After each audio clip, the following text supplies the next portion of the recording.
Dans le souci permanent de contribuer universellement au bien-être de l'humanité par les substances biologiques naturelles, l'ONG Savoie d'Afrique Plus et SAP Laboproduction, dont les spécialités sont le foie et les organes de reproduction du consultant international en phytothérapie, le sachant Tokenglele, alias Dr Gampin, vous invite à consommer son complément alimentaire que voici.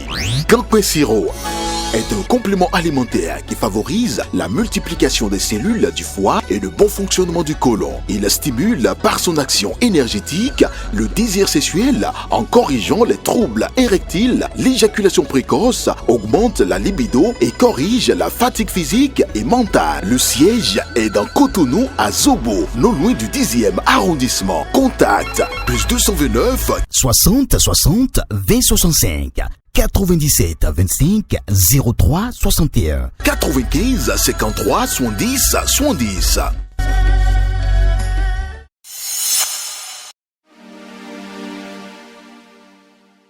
À tous et à toutes, bien le bonjour et bienvenue à la présentation du contenu de votre quotidien Matin Libre. Dans sa parution de ce matin, votre quotidien titre à la manchette « Autorisation de la marche de la CSTB ». Auront là plongé dans un dilemme, s'interroge votre quotidien. Feu vert du préfet du département du Littoral à la marche pacifique de protestation de la Confédération syndicale des travailleurs du Bénin prévue pour ce mercredi 22 mai 2024.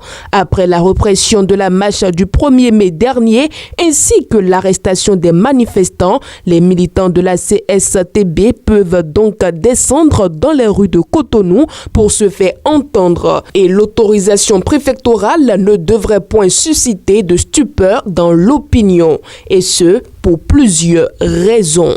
Interruption du concert dénommé le soir de la Pentecôte. La présence de Yahi dérange.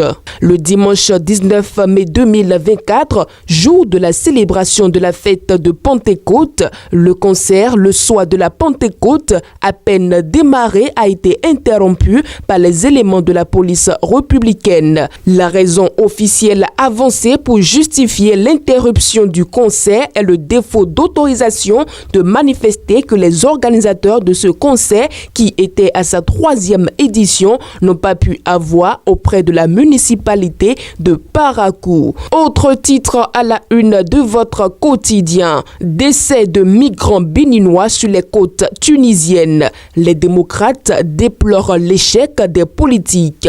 Le communiqué du parti est à retrouver dans les colonnes de votre quotidien Matin Libre. Examen scolaire, ce qu'il faut retenir.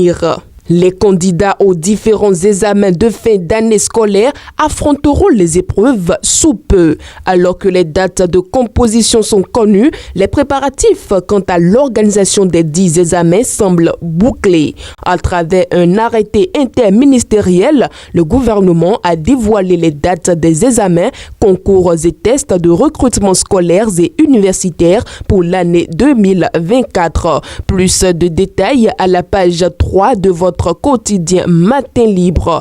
À la fausse manchette de votre quotidien, bien-être des populations. Le gouvernement interdit les boissons alcoolisées en sachet. Par un arrêté en date du vendredi 17 mai 2024, la ministre de l'Industrie et du Commerce a interdit la production, l'importation et la production du produit sur toute l'étendue du territoire national. L'intégralité de l'arrêté ministériel est à retrouver à la page 9 de votre quotidien Matin Libre. En desk santé, votre quotidien titre « Déploiement du vaccin contre le paludisme en Afrique ».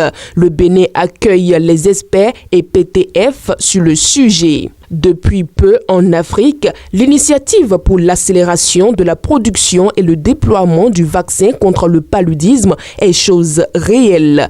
Et pour donc se pencher davantage sur le sujet, le Bénin accueille à la faveur d'une rencontre sous-régionale les experts venus d'horizons divers ainsi que les partenaires techniques et financiers PTF à Azalaï Hôtel, mardi 21 mai 2024. Dernier dernier titre pour finir, visite à la GDIZ. Les producteurs d'Anacad s'engagent à collaborer davantage avec la CEPI Bénin. Chers amis internautes de Guérita TV Monde, c'est sur ce dernier titre que nous refermons ce numéro de présentation du contenu de votre quotidien Matin Libre. Merci de nous avoir suivis et à demain.